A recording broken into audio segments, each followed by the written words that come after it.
Today we're going to be playing NBA 2K24 My Team, starting off with the worst team in the game, the starter squad, playing the game for 12 hours and seeing the squad that we end up getting. So this is going to be on day 1 of the game. I'm counting down the seconds until the game is officially released. And while we're going through the My Team trailer, if you guys are new to the channel, subscribe. We're trying to hit 311,000 as soon as possible.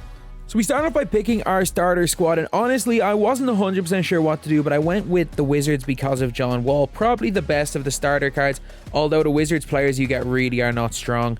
Like the San Antonio Spurs is another not bad option. We obviously opened the Derek Fisher pack, and we opened some of the things we get from pre-ordering the game. Not too much of note. We got Clay, we got Ron Artest, who were obviously going to be really good players. Clay and salary cap, Ron Artest in general. And then in our PlayStation Plus pack, we end up getting LeBron. And for the pre-order bonus, we didn't really know how the game was going to play, so I decided to get myself Joe Dumars. Him or Jerry West would have been pretty nice. For the Ruby, I passed up on Sigma, which was probably a bad decision in hindsight because I chose ML Carr. And for Sapphires, we just took Ainge. She's the only one really that matters.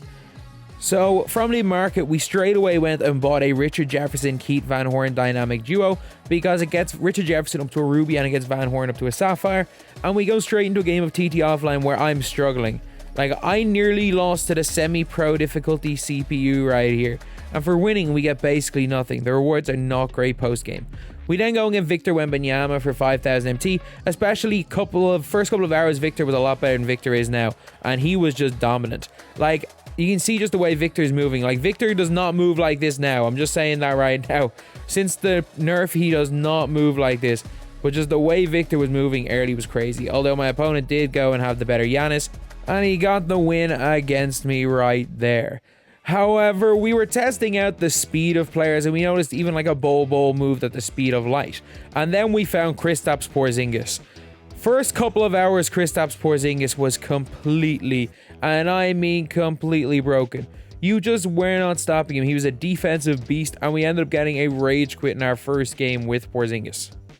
But after seeing how good these big guys are, we went to the market and looked at Chet Holmgren, and we noticed that he had 65 speed. Yeah, that speed's now 25, by the way, so Chet Holmgren is completely worthless. But at the time of me purchasing Chet Holmgren, the man was an absolute beast until the nerf.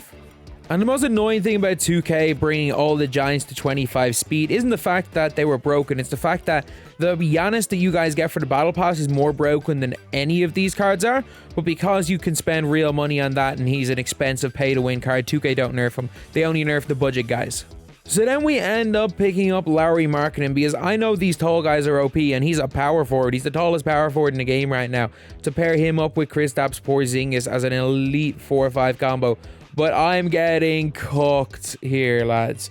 I'm getting absolutely cooked in my very first game of salary cap. It's just, well, I'm just not used to the game. So I decided to do something a little bit easier. I'm going to go to basketball fundamentals. The semi-pro difficulty challenges where I'm also getting cooked.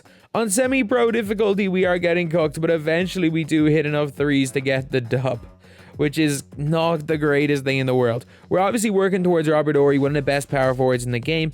And in the end, after completing that challenge there, we go and get the Joel Embiid MVP card, and we got Jaylen Brown as well as the prize ball from Visual Concepts.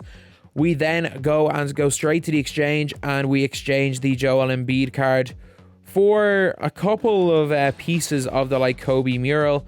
But as well as that, from these packs, we got a couple of players. Obviously we got Jaylen Brown, the previous one. In this pack right here, we go and get a couple of pieces of Kobe. And no, we didn't get a player. It's the next one we get a really good player. But I decided to go into TTO. I'm using Porzingis and Markkanen, then Ron Artest, obviously. And then in this game, we're facing Gobert. I'm quietly confident at this stage. I'm not winning many games. I'm not sure I've won a game even at this stage. I think I just won the Kristaps game. But we are cooking with Ron Artest. We're out here getting wins, especially because Porzingis is just still super, super overpowered. The guy is attacking the basket hard, and he's very difficult to stop. And obviously, Markkanen is incredibly good shooter as well. Kobe's behind the back's really good as well, by the way. But Porzingis is the best behind the back in the game. It might be the same, you know. Just Porzingis is 7-3. And then we faced the same opponent again, and he was so scared by Kristaps that he now uses him. Oh, he's got Porzingis. He knows what he's doing. And this game right here instantly became a lot tougher because my opponent, well, he had Porzingis, which meant that he could kind of guard Porzingis. At this stage in the game on day one, there was no better player than Porzingis. And still, to this day, the best player I've used everybody in this game. The best player I've used was that first couple of hours, Porzingis. Well, I didn't even know how to play the game, and he just played the game, basically played the game for you. But they do get a lead, we fight back, and we do have a chance to win it right here. Give me that game. Oh, we missed. I risked it. And after that loss, we're struggling a little bit. Thankfully, we face a terrible opponent, and we're able to just dominate this game. But it's kind of day one, so it is a lot tougher to play this game. Like, I'm a lot better at this game now than I was in this video. But you can see early, I am still hitting some crazy shots, like that one there with our test. 4-2 record. Look, it's not a great record, but a 66% win rate, perfectly fine. My opponent here misses a shot there at 22-21. We go and eventually win this game. And after that, we get to open the Visual Concepts prize ball. This is going to give us the last two things in the lock-in for, I think it's like Onyx, Stephen Curry, this Welcome to My Team pack, which you lock in. Like, it's not that relevant, but it does help us getting Robert Horry, which is obviously the most important thing when it comes down to it. And we almost have Horry. Like, we don't have too much left to do at all. So then we send Jaylen Brown on an exhibition, play a game of Clutch Time offline where we absolutely demolish the CPU, because again, that is needed for Robert Horry. And we open the Welcome to My Team pack in the end, where in this pack we do go and get ourselves Anthony Davis. After that, we lock in for Austin Reeves. We already have LeBron, we already have AD. We spent a little bit of that pre-order VC on Austin Reeves because right now these rubies are some of the best value cards in the entire game.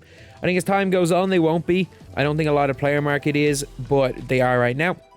We also get Desmond Bane, one of the best shooting guards in the entire game for collecting 50 cards. A guy that if you just play the game normally, you can still get him in an hour or two. And I thought domination was going to be easy, and despite a big lead early, we didn't even win by 15 plus. We then set our sights on getting a free Mike Miller, which you get him by hitting 21 3-pointers with Heat players, and for some reason I didn't buy Dragic, and I was trying to do it with Duncan Robinson. Thankfully, my opponent was just letting me hit the threes for this challenge, and obviously out of courtesy I let the guy win. But then we faced a very, well, quite easy opponent, and we end up just cooking here with Duncan Robinson. Like, we have the lead shooting every shot with Duncan Robinson. He ends up hitting 6 threes, I think, in this game.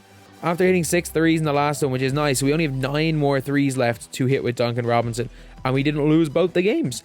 Man, if I'd used Goran Dragic, this would have been super easy. This game right here, he hit 6 threes. My opponent is just flopping, and we end up hitting 3 in this game. And as soon as we go and hit the third one, it doesn't matter how bad we're down. I really don't care about winning or losing. We end up hitting a big 3-pointer to win the game. Just after this, we end up losing, but we get Mike Miller, and because our exhibition was finished with Jaylen Brown, we end up completing Robert Horry, one of the best power forwards in the game. Like, Mike Miller is an absolute sniper. He's a little bit slow, but he's a 6'8 wing, and he's a sniper, and Robert Horry is without question one of the best shooting power forwards in the entire game. As well as that, getting Derek Fisher's duo makes him a ton better. So we've got way better players to use right now, and I'm just trying to farm some MT using Triple Threat, but in fact that's not a great way to farm MT, but it is the most fun game mode to play. Mainly because I got space to just torch guys with Desmond Bane. Didn't really matter what my opponents were doing, we were just getting win after win after win because they were not able to guard Desmond Bane. And then I played this game and Porzingis just felt really weird. Something felt wrong with Porzingis. We were losing the game and I didn't know what was going on. Like, he was still doing the glitchy behind the backs, still at 10 points.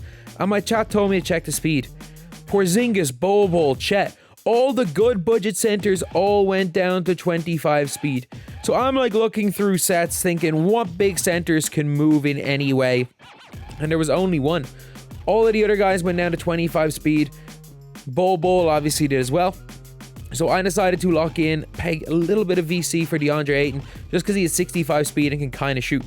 We then stick to playing some TTO, where we're just continuing to cook teams. We're playing against a lot of Mike Millers, playing against a lot of good players, because again, everyone that's playing the game at this stage, this is even before EU released a sweat, hence why I'm playing almost entirely Xbox players. But Desmond Bane, I'm telling you, this guy is just different. He is different. He still is my favorite shooting guard in the game, but we end up going on a just massive run with this guy here. He was the revelation. He was the guy for day one. Like, I was shooting fades. I was playing with Desmond Bane like it was NBA 2K23, and he was a freaking, I'm not going to say end game, but he was an invincible card. He was just so difficult to guard. And the rest of my guys as well stepped up. And yeah, ending the game like 2K23 with a beyond half-court 3, that's Desmond Bane for you. We then stepped into salary cap for the first time in a while, and I started off pretty well in this game, a really comfortable 20-point win, and then we got the ball drop. Not the biggest fan of how little you get from ball drops and vaults and stuff this year. It's nowhere near what it was last year. Like, there were chances of getting, like, if you're at the top board in TTO, you're probably getting an average of like 1,000, 1,500 per game. We're not getting nearly that now. And then the next game right here, we're blitzing our opponents. So we're killing it right here in salary cap. We're completely blitzing guys. They're struggling to live with us, and we end up forcing this guy to quit early. So I realized quickly that I needed 3 centers and 3 point guards the way the rotations are. I was looking at Dragic, and I actually passed on him because I didn't realize how good he was going to be. Later on in the day, I will regret that decision. We were looking at De'Aaron Fox because of his speed rating. In the end, I went with Russ. Don't know why. I really don't know why I went with Russ. He wasn't terrible, but in hindsight, I definitely wouldn't have gone for him. We also have enough salary to get an Emerald into the team because our salary is only 9,800. We need a small forward. I was looking at DeRozan, but in the end, I just decided, you know what, I'll just use Klay Thompson. Klay Thompson works perfectly fine, but we end up digging ourselves a hole in this game. We are down the whole thing. Like, the game is pretty much over at this stage. However, we do have a chance to win after they miss this shot here.